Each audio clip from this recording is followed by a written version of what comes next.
संघ राज्य संबंध आज का हमारा ये टॉपिक है।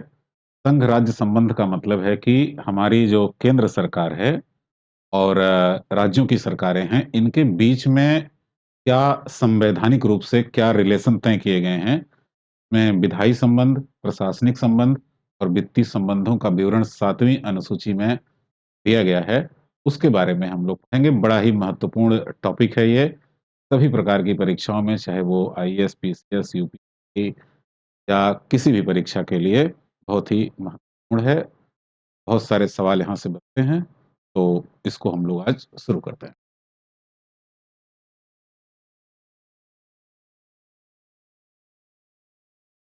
संघ राज्य संबंध को 3 हिस्सों में बाँटा गया है। पहला विधायी संबंध है।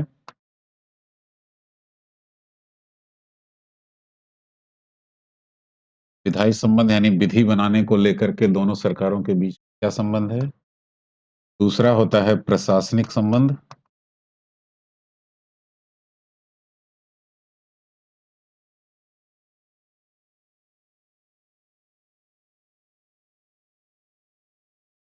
प्रशासनिक का मतलब है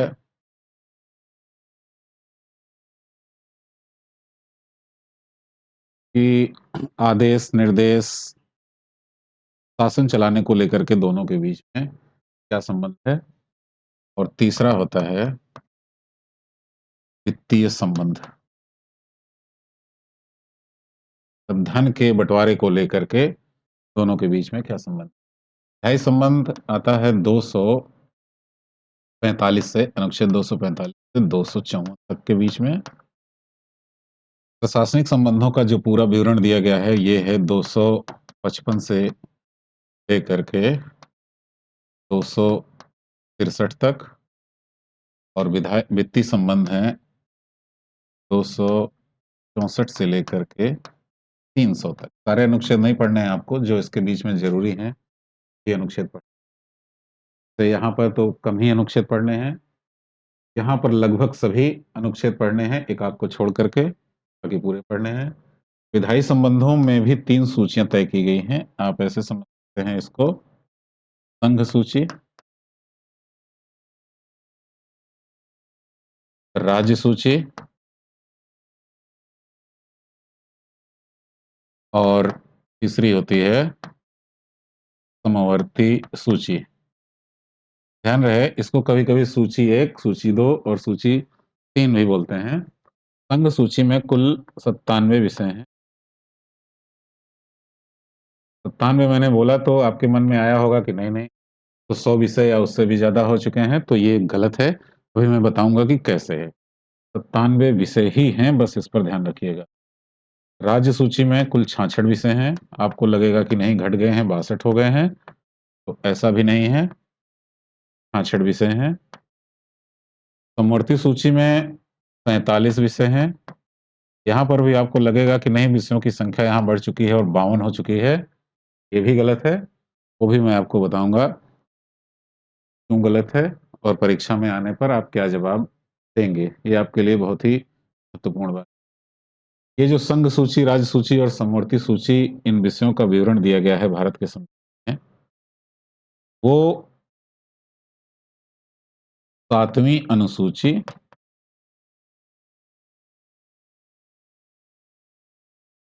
और अनुच्छेद 246 में इसका पूरा विवरण दिया गया है। अब ध्यान से समझ लीजिए। संघ राज्य संबंध यानी केंद्र सरकार और राज्य सरकारों के बीच में क्या संबंध है, इसका पूरा विवरण हमारे संविधान में विधायी संबंध, प्रशासनिक संबंध और वित्तीय संबंधों के रूप में बाँटा गया है। विधायी संबंध का मतलब है कि विधि बनाने को लेकर के क्या नियम कानून हैं, क्या संविधान ने तय कर रखे हैं, वो आप यहाँ पढ़ते हैं। प्रशासनिक संबंध यानी आदेश, निर्देश, नियुक्तियाँ, प्रशासन चलाना, जिसको व्यवस्था बनाए रखने के लिए जो प्रावधान किए गए हैं, प्रशासनिक संबंधों में आते हैं। वित्तीय संबंध का मतलब है धन के लेन-देन, धन का आवंटन, धन का बँटवारा, ये सारी चीज़ें वित्तीय संबंध के तहत। विधायी संबंधों में संघ सूची, राज्य सूची और समवर्ती सूची तय किए गए हैं। मतलब संघ सूची पर में जो 97 विषय हैं, इस पर संघ सरकार ही कानून बना सकती है, यानी संसद ही कानून बना सकती है। राज्य सरकारों को कानून बनाने का इस पर कोई अधिकार नहीं होता। यानी कि इन 97 विषयों में जैसे जो राष्ट्रीय महत्व के विषय हैं, जैसे रक्षा है, जनगणना है, विदेश विभाग है, परमाणु ऊर्जा वगैरह है, तो इस ऐसे 97 विषय हैं जिसकी पूरी सूची आपको पीडीएफ में मिल जाएगी। जो ज़रूरी है, इम्पोर्टेंट है, वो अलग से मिल जाएगा उसी में आपको। तो इन 97 विषयों पर विधि बनाने का अधिकार अनन्य रूप से संघ की संसद को होता है, यानी कि केंद्र सरकार को होता है। राज्य सूची में कुल 66 विषय हैं, जिस पे विधि बनाने का अधिकार राज्य की सरकारों को यानी कि राज्य के विधानमंडल को होता है। राज्य सूची का जैसे आप की तैयारी करते हैं, पुलिस की तैयारी करते हैं, ये राज्य का विषय होता है। कृषि राज्य का विषय होता है। तो ऐसे विषयों पर पंचायत राज्य का विषय है। ऐसे विषयों पर कानून बनाने की शक्ति हमारे राज्य के विधानमंडल यानी राज्य सरकार को होती है। समवर्ती सूची में 47 विषय हैं। समवर्ती सूची मतलब जो संघ और राज्य दोनों के महत्व का है। जैसे कानून व्यवस्था, संघ सरकार भी यानी संसद भी किसी विषय पर कानून बना सकती है, राज्य सरकार भी कानून बना सकती है। जैसे सामाजिक सुरक्षा, सामाजिक योजना, सामाजिक बीमा, ऐसे जो विषय होते हैं, ये समवर्ती सूची के विषय होते हैं। इस पर संघ और राज्य दोनों कानून बना सकते हैं। तो इस तरह से इन 3 हिस्सों में बाँट दिया गया। अब एक बार मैं आपको ब्रीफ करता हूँ, उसके बाद इसके आगे बढ़ता हूँ। संघ सूची में 97 विषय, कानून बनाने का अधिकार संघ की संसद को। राज्य सूची में 66 विषय, कानून बनाने का अधिकार राज्यों के विधानमंडल को। समवर्ती सूची में कुल 47 विषय, इस पर कानून बनाने का अधिकार संघ और राज्य दोनों को है। लेकिन इस मामले में अगर संघ सरकार ने कोई कानून बना रखा है और उसी विषय पर राज्य सरकार ने भी कोई कानून बनाया, तो राज्य विधानमंडल इधर कानून बना रहा है, संसद उधर कानून बना चुकी है और इन दोनों कानूनों में अगर टकराव होता है, यानी कोई क्लॉज ऐसा है, कोई प्रावधान ऐसा है जो विरोधाभासी हो गए हैं, यानी टकराव की स्थिति में आ गए हैं, तो टकराव की मात्रा तक ध्यान रहे, सिर्फ टकराव की मात्रा है ये। टकराव की मात्रा तक राज्य द्वारा बनाई गई विधि निष्फल हो जाएगी, सिर्फ केंद्र की विधि लागू होगी। टकराव की मात्रा जैसे मान लें, अभी मैं उसको समझाऊँगा आपको। जितना टकराएगा बस उतना ही निष्फल होगा, पूरी की पूरी विधि निष्फल नहीं होगी और संघ की विधि वहाँ पर प्रभावी हो जाएगी। मतलब इन जैसे कानून व्यवस्था या सामाजिक सुरक्षा, बीमा ऐसे विषयों पर हम मान लेते हैं कि कानून व्यवस्था है।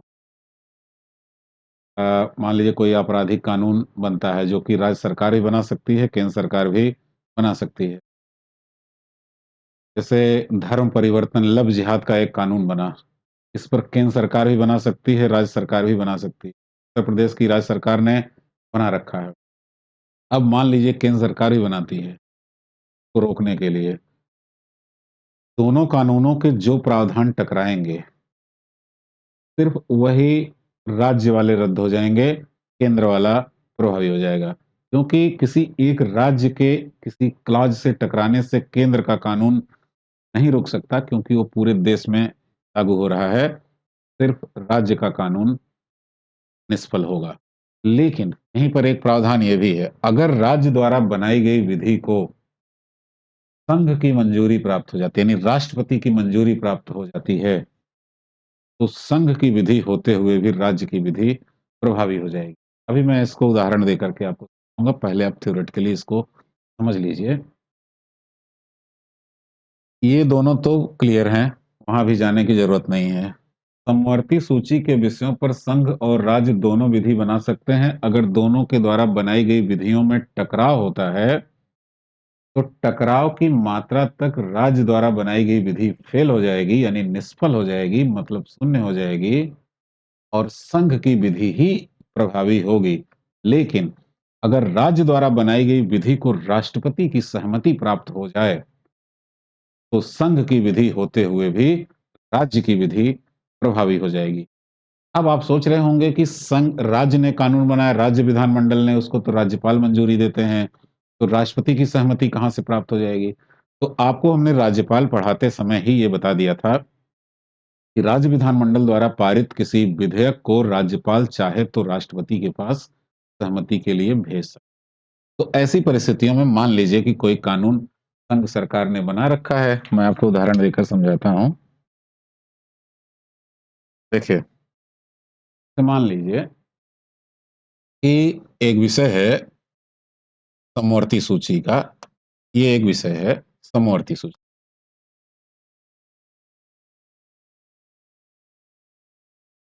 इसको केंद्र ने घोषित कर दिया, केंद्र सरकार ने, कि ये आम है और राज्य सरकार ने इसको घोषित कर दिया कि ये इमली है।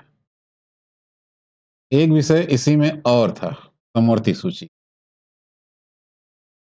इसको केंद्र सरकार ने घोषित कर दिया कि ये अमरूद है और राज्य सरकार ने इसको घोषित कर दिया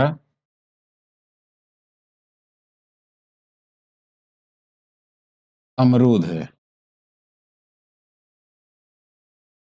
अब ये समवर्ती सूची का विषय है, इसका एक हिस्सा ये है, एक हिस्सा ये है। इसको केंद्र सरकार ने घोषित किया आम, इसको, और इसको घोषित किया अमरूद। राज्य सरकार ने इसको घोषित किया इमली, इसको, इसको, और इसको घोषित किया अमरूद। अब टकराव यहाँ पर कहाँ हो रहा है? यहाँ पर कोई टकराव नहीं हो रहा है, यानी कि दोनों इसको अमरूद मानते हैं, तो ये प्रावधान ठीक है। लेकिन यहाँ पर क्या माना जाएगा? इमली माना जाएगा या आम माना जाएगा? जाहिर सी बात है कि संघ और राज्य के बीच में अगर विधि बनाने को लेकर के टकराव हुआ है, तो राज्य की विधि निष्फल हो जाएगी और संघ की विधि प्रभावी हो जाएगी। यानी ये जो विषय है, ये आम और अमरूद ही माना जाएगा कि यहाँ पर अमरूद तो मान रहे हैं, लेकिन इमली फेल हो जाएगी। दूसरी बात मैं आपको समझा दूं कि अगर अब देखिए, मैंने कहा कि राज्यपाल किसी विधेयक को राष्ट्रपति की सहमति के लिए भेज सकते हैं। राज्य विधानमंडल ने इस कानून को बना करके केंद्र सरकार के राज्यपाल के पास भेजा सहमति के लिए। राज्यपाल ने देखा कि अरे, इस चीज को तो केंद्र सरकार कहती है कि आम है, राज्य सरकार यहाँ पर क्या बना रखी है? इमली बना रखी है। ये तो भाई विवादित हो जाएगा। हालांकि बहुत पहले केंद्र सरकार ने इसको आम घोषित किया था। आज आम की आवश्यकता नहीं है, आज समय आ गया है कि इमली रखी जाए। तो ये क्या करते हैं, कहते हैं भाई अब इसको मैं केंद्र सरकार के पास ही भेज देता हूँ, यानी कि राष्ट्रपति के पास ही भेज देता हूँ। राष्ट्रपति अपना समझेंगे क्या करना है। राष्ट्रपति के पास ऐसे मामलों को राज्यपाल विधेयक को राष्ट्रपति को भेज देता है, साइन ये रिजर्व कर देता है। राष्ट्रपति के पास चला गया। राष्ट्रपति मतलब कौन? राष्ट्रपति मतलब केंद्र की सरकार। केंद्र सरकार जो सलाह देगी, राष्ट्रपति वही काम करेंगे। तो केंद्र सरकार ने राष्ट्रपति को कहा कि ठीक है, आप मान लीजिए कि ये इमली ही है, क्योंकि आम का समय जा चुका है। अब इमली की जरूरत है इस देश को, इस प्रदेश को, खास करके जहां से ये कानून बन करके आया है। तो ये आम किसने घोषित किया था किसी समय में? केंद्र सरकार ने। वही केंद्र सरकार को जब कोई आपत्ति नहीं है, वो राष्ट्रपति को कह रही है कि ठीक है आप साइन करिए, तो बात खत्म। तब ये बन जाएगा इमली। यानी कि सामान्य परिस्थितियों में टकराव होता है, तो टकराव की मात्रा तक राज्य द्वारा बनाया गया कानून फेल हो जाएगा, संघ का कानून लागू होगा। लेकिन अगर राज्य द्वारा बनाए गए कानून को राष्ट्रपति की सहमति प्राप्त हो जाती है, तो संघ का कानून होते हुए भी राज्य का कानून प्रभावी हो जाएगा। ये है समवर्ती का प्रावधान। अगर ये पूरा अलग-अलग होता है इससे, तो पूरा फेल हो जाता, और पूरा अगर एक जैसा होता तो लागू हो जाता, किसी प्रकार का विवाद ही ना होता। इसको कहते हैं टकराव की मात्रा। तो मेरे ख्याल से आपको ये बातें तो समझ में आ गई कि संघ सूची पर 97 विषय जिस पर केंद्र सरकार कानून बनाएगी, राज्य सूची पर 65 विषय जिस पर राज्य सरकार कानून बनाएगी, समवर्ती सूची 40 विषय जिस पर संघ और राज्य दोनों विधि बना सकते हैं। बाकी कहानी आपने समझ लिया। अब देखिए मैं यहाँ पर आपको मैंने कहा था कि 97, 100 एक संवैधानिक प्रावधान है। जैसे कुछ लोग कहेंगे कि संघ सूची से कुछ विषय हट गए हैं, कुछ विषयों को खत्म कर दिया गया है, कुछ नए विषय जोड़ दिए गए हैं। आप मुझे बताइए भारत के संविधान में कितने अनुच्छेद हैं? 395 अनुच्छेद हैं। कुछ लोग कहेंगे कि 445 अनुच्छेद हो गए हैं। अगर कोई कहता है कि 445 अनुच्छेद हो गए हैं, तो पहला सवाल ये होगा उससे कि आप मुझे बताइए कि अनुच्छेद संख्या 396 में क्या प्रावधान है? नहीं बता पाएगा। अनुच्छेद संख्या 418 में क्या प्रावधान है? नहीं बता पाएगा। कि अनुच्छेदों की संख्या नहीं बढ़ी है, प्रावधान बढ़े हैं जो किसी न किसी अनुच्छेद के अंदर उप अनुच्छेद यानी कि उसका सब आर्टिकल जोड़ करके डाल दिए जाते हैं। इससे अनुच्छेदों की संख्या नहीं बढ़ती है। इसी तरीके से संघ सूची में जो 97 विषय हैं, उसमें कोई विषय जो जोड़ा गया, तो इन्हीं नंबर 1 से लेकर के 97 तक में क, ख, ग या एबीसी बना करके डाल दिया जाता है। इससे संख्या बढ़ती नहीं है। आज भी आप 7वीं अनुसूची आप बेयर एक्ट उठाइए संविधान का, 7वीं अनुसूची में जाइए, वहाँ संघ सूची मिलेगी, उसके पन्ने को आप पलटते जाएँगे, 97 के बाद 98वां नंबर नहीं मिलेगा। अगर कोई कहता है कि अब 100 विषय हैं या 101 विषय हैं, तो आप उससे पूछिए कि विषय संख्या 100 में प्रावधान है। कभी नहीं बता पाएगा, वो उच्चतम न्यायालय भी नहीं बता पाएगा क्योंकि है ही नहीं 97 के बाद। इसी तरीके से 66 की जगह अब 52 लोग कहते हैं और कहते हैं कि इसमें से कुछ विषय निकाल दिए गए, यानी राज्य सूची से हटा दिए गए उन विषयों को। भले ही विषय हटा दिए जाएँ, पर वो नंबर उसका पड़ा रहता है। वहाँ स्टार लगा रहेगा, वो खाली रहता है, पर नंबर रहते हैं। हो सकता है कभी जो प्रावधान हटाया गया था उसको रद्द किया जाए, तो वापस आकर के वो वहीं बैठ जाएगा। जैसे भारत के संविधान में 350 हैं, जब 370 के बाद आप आगे बढ़ेंगे, बहुत सारे अनुच्छेदों में कुछ नहीं है, सेशन हो चुका है, खत्म हो चुके हैं, उसके बावजूद भी कहे जाते हैं 99 अनुच्छेद, यहाँ पर किसी भी प्रकार से कोई डाउट नहीं होना चाहिए, ये संविधान है, कोई स्टैटिक्स का डेटा नहीं है कि गिन लो कितने हैं और हो गया। यहाँ पर जो प्रावधान है, जितने नंबर हैं, उन्हीं नंबरों को आपको लिखना पड़ेगा। तो 97, 66 और इस विषय हैं इस 7वीं अनुसूची में संघ सूची, राज्य सूची और समवर्ती सूची के तहत। तो इसको आप पूरी तरह से समझ चुके हैं। अब देखिए, अब क्या जब संविधान बना 1946 से लेकर के 1949 तक के बीच में, तो क्या आपको लगता है कि संविधान निर्माताओं ने ज़रूरी सभी विषयों की गिनती कर लिया होगा और इनके अंतर्गत रख दिया होगा, सारे विषय कंप्लीट हो गए होंगे? ऐसा नहीं है। समय आने के साथ जब समय बदलता है, परिस्थितियाँ बदलती हैं, तो नए-नए क्षेत्रों का विकास होता है, नए-नए क्षेत्र अस्तित्व में आते हैं। ऐसी स्थिति में हो सकता है कुछ विषय ऐसे निकल कर के आएँ, जो 97, 66 और 47 इस सूची में हो ही ना। ऐसा नया विषय सामने आता है, तब उसका प्रावधान क्या है? उसको कहते हैं अवशिष्ट विषय।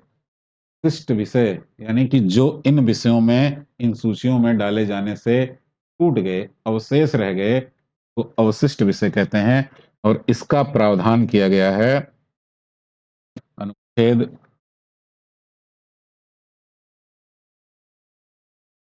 248 में। मैं आपको बताता हूँ इसके बारे में। अनुच्छेद 248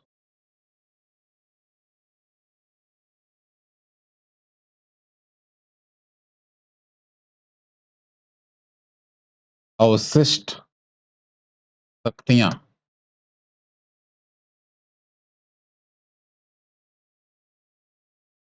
अवशिष्ट शक्तियाँ। वास्तव में ये अवशिष्ट विषय हैं। का मतलब हुआ कि संघ, राज्य और समवर्ती सूची के 3 सूचियों में जो विषय नहीं है, यानी ना तो संघ सूची में है, ना तो राज्य सूची में है और ना ही समवर्ती सूची में है, वो अवशिष्ट विषय हैं और उन पर विधि बनाने की जो शक्ति होती है, वो संसद को। शक्ति किसको है? संसद को है। अवशिष्ट शक्तियाँ क्या होती हैं? जो विषय तीनों सूचियों में नहीं है, तीनों सूचियों में नहीं है, उनको कहते हैं अवशिष्ट विषय और उस पर कानून बनाने की शक्ति अनन्य रूप से संघ की संसद को है। अनन्य रूप का मतलब हुआ कोई अन्य नहीं, मात्र संसद ही उस कानून बनाएगी। अभी तक आपने जो विधायी संबंधों में पढ़ा वो बड़ा ही बेसिक है। अब जो आप पढ़ने वाले हैं वो आपके परीक्षा में आपको दूसरे स्टूडेंट की तुलना में लीड दिला सकते हैं, वो जानना आपके लिए जरूरी है। मैं आपको यहां दिखाता हूं। स्थायी संबंध में संघ राज्य समवर्ती सूची, बाकायदे आप समझ चुके हैं कि संघ सूची पर संसद कानून बनाएगी, राज्य सूची पर राज्य का विधानमंडल कानून बनाएगा और समवर्ती सूची पर दोनों कानून बना सकते हैं। बांट दिया गया सीधा सीधा। लेकिन कभी कभी कुछ प्रॉब्लम आती है। प्रॉब्लम ये आती है कि मान लीजिए राज्य सूची का कोई विषय है, इस पर राज्य विधानमंडल कानून बनाएगा, लेकिन वो समस्या जो है वो राष्ट्रीय स्तर पर आ चुकी है। राज्य विधानमंडल कानून बनाएगा तो अपने यहाँ बनाएगा, लेकिन दूसरे राज्यों में वो समस्या बनी रहेगी। तो कुछ परिस्थितियां ऐसी दी गई हैं कि जब संसद राज्य सूची के विषयों, देखिए यहाँ तो साफ साफ बांटा गया था, इस पर संसद बनाएगी, इस पर विधानमंडल बनाएगा, इस पर दोनों बनाएंगे। लेकिन चार ऐसी परिस्थितियां दी गई हैं जब संसद राज्य सूची के इन विषयों पर कानून बनाता है। ये आपके लिए बेहद इंपॉर्टेंट बात है, वो मैं आपको यहाँ बताता हूँ।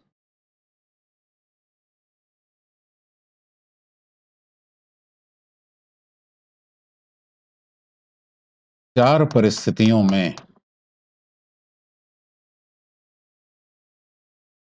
संसद राज्य सूची के विषयों पर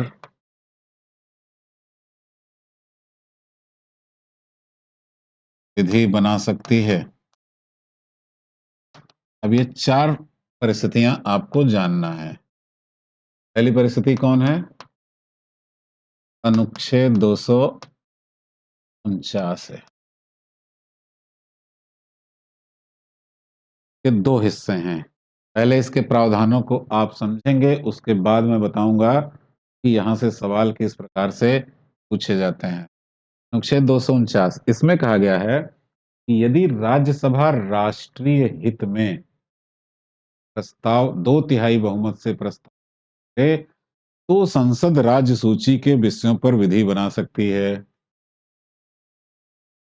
यदि राष्ट्रीय हित में, मैं लिख देता हूं नहीं तो आपके दिमाग से उतरने लगेगा ये। यदि राष्ट्रीय हित में राज्यसभा 2/3 बहुमत से प्रस्ताव पारित करे तो संसद राज्य सूची के विषयों पर विधि बना सकता है। तो आप चैप्टर ही पढ़ रहे हैं, परिस्थितियां जब संसद राज्य सूची के विषयों पर विधि बना सकती है। तो पहली कंडीशन है यदि राष्ट्रीय हित में राज्यसभा 2/3 बहुमत से प्रस्ताव पाए। ये राष्ट्रीय हित कहां से आया और ये इसका मतलब क्या होता है वो मैं आपको समझ। देखिए, मैंने कहा राज्य सूची का एक विषय लेते हैं, पंचायत। पंचायत राज्य सूची का विषय है। ये बहुत किसी भी विषय पर बना सकती है। ये उदाहरण मैंने इसलिए लिया क्योंकि इसके बारे में आप काफी कुछ जानते हैं और इसकी एक समस्या मैं बोलने वाला हूं जिसके बारे में भी आप जानते हैं। और पिछला जो हमारा चैप्टर था वो इसी पर था, अगर आपने पढ़ा होगा अच्छी बात है। हालांकि जो लोग एप्लीकेशन में हैं वही पढ़ पाएंगे उसको, वो हमने पब्लिक। पंचायत राज सूची का विषय है और पंचायतों में आप देखते होंगे जिला पंचायत अध्यक्ष का जब चुनाव होता है तो जिला पंचायत सदस्यों की खरीद फरोख्त बहुत होती है। उसके बाद अविश्वास प्रस्ताव लगा करके कभी कभी हटाए जाते हैं तो वहां भी खरीद फरोख्त होती है। हट जाने के बाद जब चुनाव होता है तो फिर खरीद। इसी प्रकार से ब्लॉक प्रमुखों के चुनाव में बीडीसी की खरीद फरोख्त। क्या आप इस बात को जानते हैं? बिल्कुल जानते हैं। जो ज़रा भी कुछ जानता है, गाँव में रहा है, वो अच्छी तरह जानता है। दूसरी बात, क्या ये समस्या सिर्फ़ उत्तर प्रदेश में है? या बिहार में है? ये समस्या मध्य प्रदेश में है, राजस्थान में है, महाराष्ट्र में है? देश के ज़्यादातर हिस्सों में ये समस्या है। जब जिला पंचायत अध्यक्ष और ब्लॉक प्रमुख ना होता है, तो उसके सदस्यों को खरीदा-बेचा जाता है। अब मान लीजिए उत्तर प्रदेश ने कानून बनाया कि हम जिला पंचायत अध्यक्ष का चुनाव सीधे जनता, बवाल ही खत्म हो जाएगा सदस्यों को खरीदने और बेचने का। तो अगर उत्तर प्रदेश की सरकार ऐसा लागू करती है, तो सुधार कहाँ होगा? केवल उत्तर प्रदेश। देश की सरकार नहीं बना रही है, तो नहीं होगा। राजस्थान की सरकार नहीं बना रही है, तो वहाँ भी नहीं होगा। या तो राष्ट्रीय हो चुकी है। तो अगर राष्ट्रीय स्तर पर ये नियम बनाना हो कि जिला पंचायत अध्यक्ष और ब्लॉक प्रमुख का चुनाव प्रत्यक्ष रूप से जनता के द्वारा होगा, तो केंद्र सरकार ही बना पाएगी ना। लेकिन समस्या क्या है? राज्य सूची का विषय है ये। इस पर विधि बनाने की शक्ति राज्य के विधानमंडल को होती है। तो बनाओगे कैसे? आ गई। तो प्रावधान संविधान में क्या किया है कि अगर राज्यसभा ये अनुमति प्रदान कर दे, सभा में कौन है? ध्यान दीजिएगा। इस राज्यसभा के सदस्य जो 245 सदस्य आते हैं, ये हैं कौन? इनको कौन भेजता है? इनको चुन करके भेजते हैं सभी राज्यों के विधानसभा सदस्य। ये भेजते हैं ना। सभा सदस्यों का चुनाव कौन करता है? विधानसभा के सदस्य। और राज्य सूची के विषयों पर विधि कौन बनाता है? राज्य विधानमंडल यानी राज्य विधानसभा के सदस्य। इन्होंने ही तो अपने प्रतिनिधियों को चुन करके संसद के यहाँ दूसरे सदन में भेज रखा है।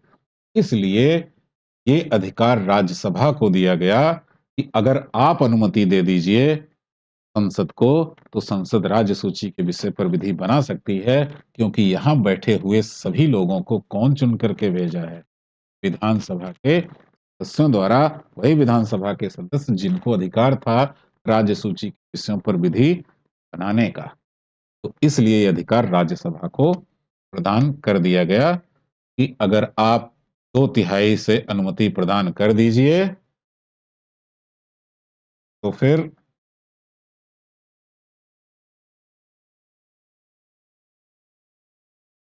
संसद राज्य सूची के विषयों पर विधि बना लेगी। चलिए भाई, संसद ने राज्य सूची के विषय पर एक विधि बना दिया राष्ट्रीय हित में। ये जो विधि बनेगी, वो 1 साल से ज़्यादा लागू नहीं रहेगी, जब तक कि राज्यसभा दोबारा अनुमोदन प्रदान।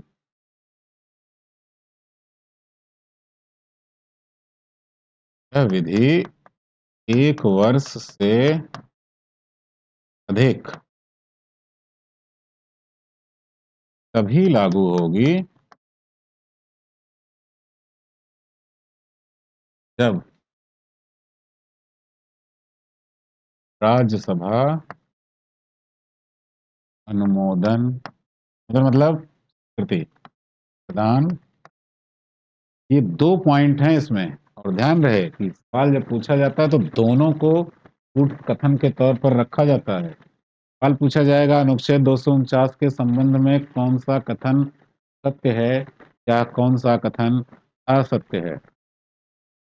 पहला जैसे रख दिया इन्होंने, यदि राष्ट्रीय हित में राज्यसभा 2/3 बहुमत से प्रस्ताव पारित करे, तो नहीं, यदि राष्ट्रीय हित में राज्यसभा साधारण बहुमत से प्रस्ताव पारित करे, तो संसद राज्य सूची के विषयों पर विधि बना सकती है। इस तरह से प्रावधान कर दिया जाए। और दूसरा कथन, इस प्रकार से बनाई गई विधि को यदि राज्यसभा सहमति प्रदान नहीं करती है, प्रदान नहीं करती है, तो ये 6 माह से ज़्यादा लागू नहीं रहेगी। अब बताइए कौन सा कथन सही है? दोनों गलत है, क्योंकि यहाँ 2/3 चाहिए था, यहाँ 1 वर्ष का। तो ये पहली कंडीशन है जब संसद राज्य सूची के विषयों पर विधि बना सकती है, अनुच्छेद 200। अब हम आते हैं अनुच्छेद 250, दूसरी कंडीशन। ये दूसरी कंडीशन है और ये है अनुच्छेद 250। इसमें भी दो क्लॉज हैं, ध्यान रहे। यहाँ भी सवाल उसी तरह से बना करके पूछे जा सकते हैं। पहला देखिए क्या है, यदि भारत में या उसके किसी भाग में राष्ट्रीय आपातकाल लगा,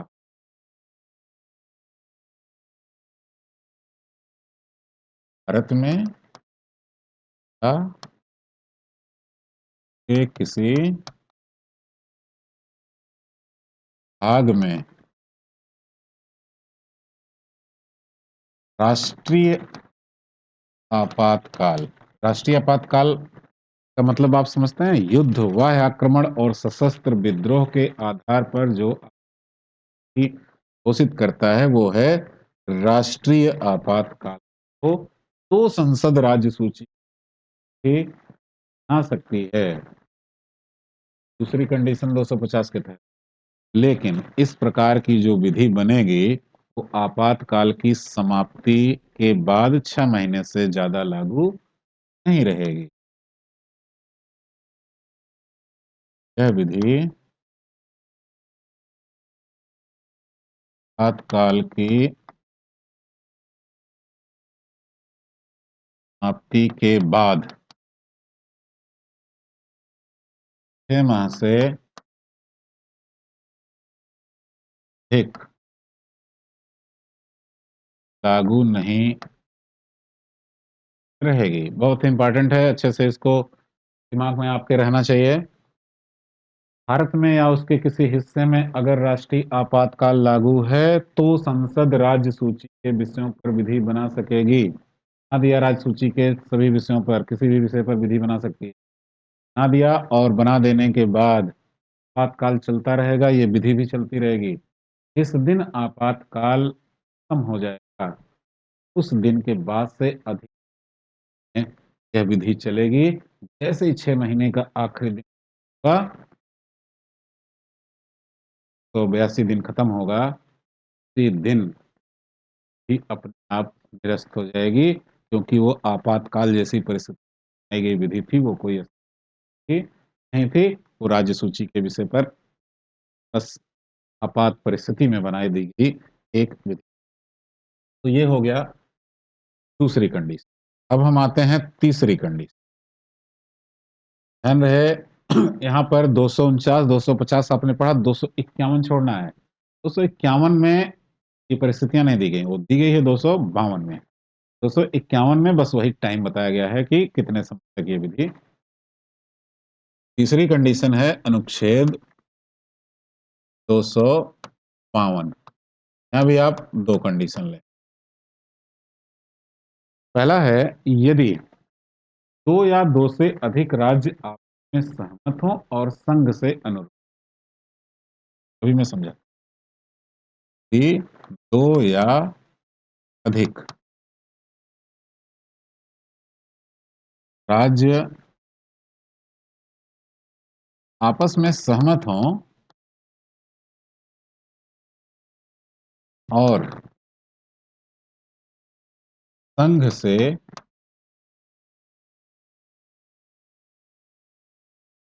अनुरोध करें।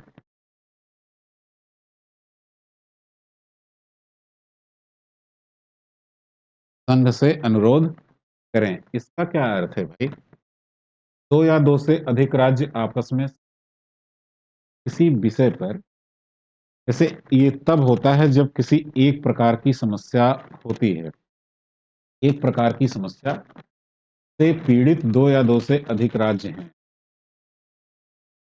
तो वो आपस में मिलकर के उस समस्या से निपटना चाहते हैं, लेकिन उसके लिए उनको एक कानून की आवश्यकता।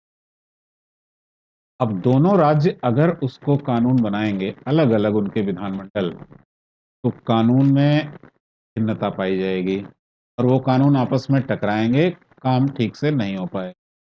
तो ये दोनों राज्य क्या सोचते हैं कि क्यों ना हम लोग संसद से कोई कानून करवा लें, संघ से कानून बनवा लें अपने लिए, ही कानून बनेगा और दोनों मिलके काम करेंगे।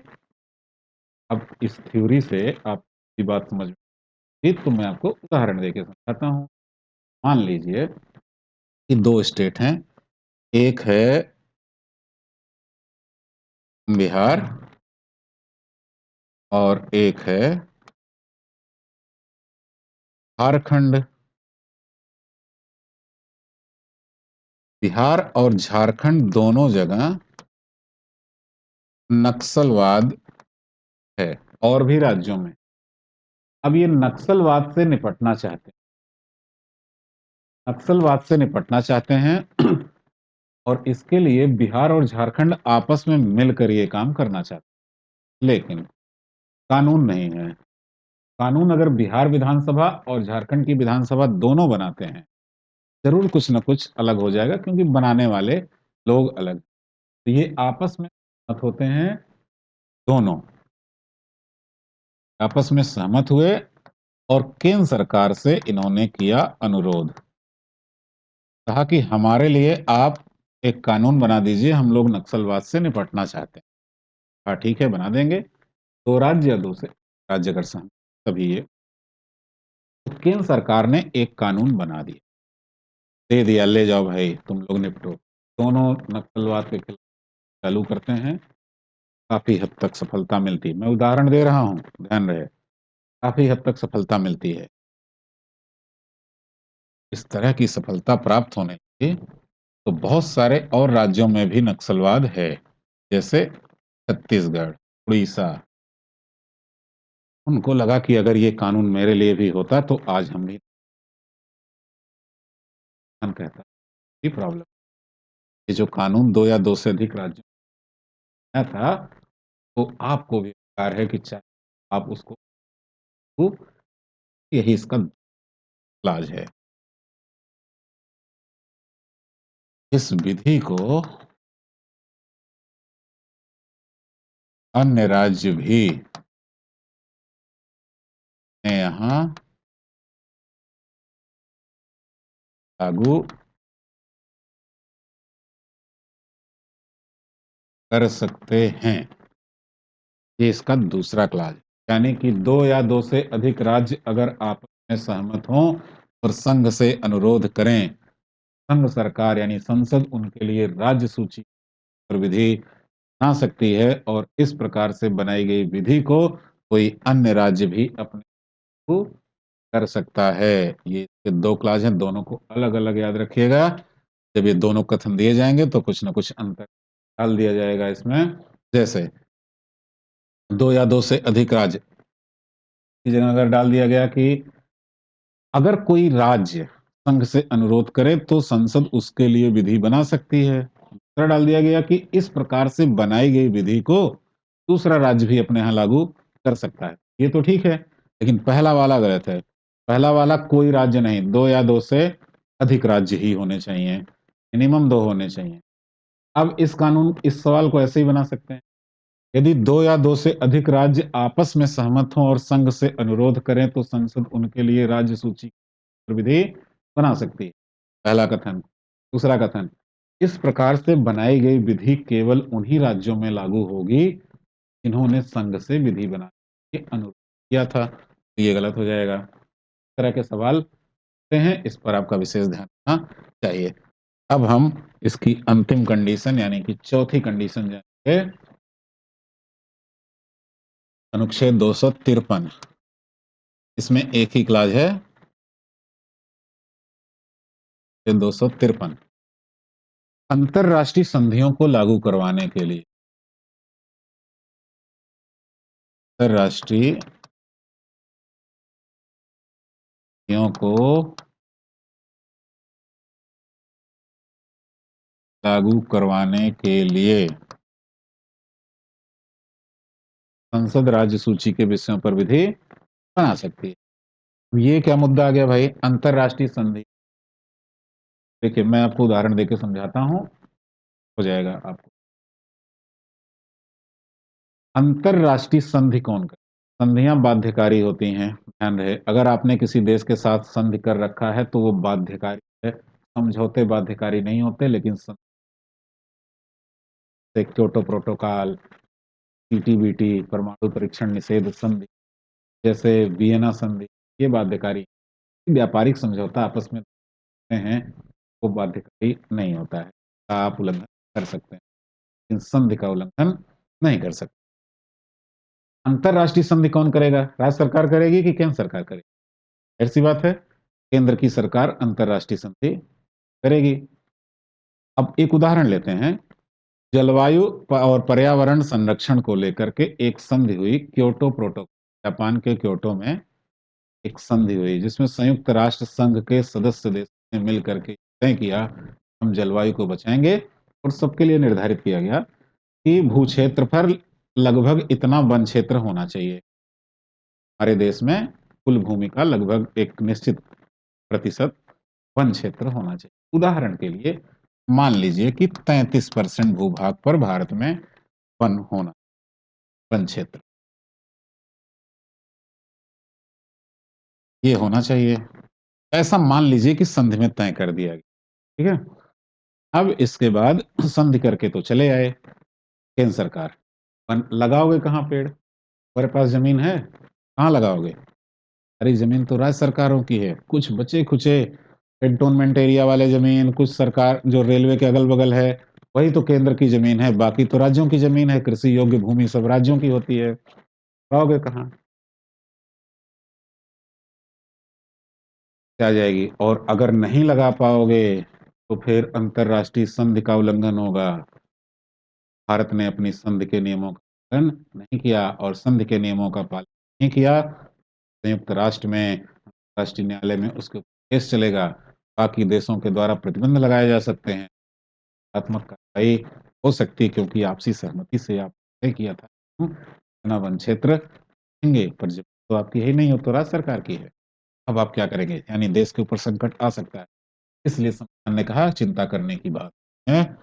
253 में मैं तुम्हारे लिए बयान कर दे रहा हूँ और अंतर्राष्ट्रीय संधियों को लागू करवाने के लिए तुम राज्य सूची भी बना सकते हो। यानी राज्य कह सकता है कि प्रत्येक राज्य अपने भू क्षेत्र का 1/3 हिस्सा भारत सरकार को वन के लिए उगाएगा, उपलब्ध कराएगा, या सीधे-सीधे ये भी कह सकती है कि प्रत्येक राज्य सरकार अपने 1/3 हिस्से पर वृक्षारोपण करे। ठीक है?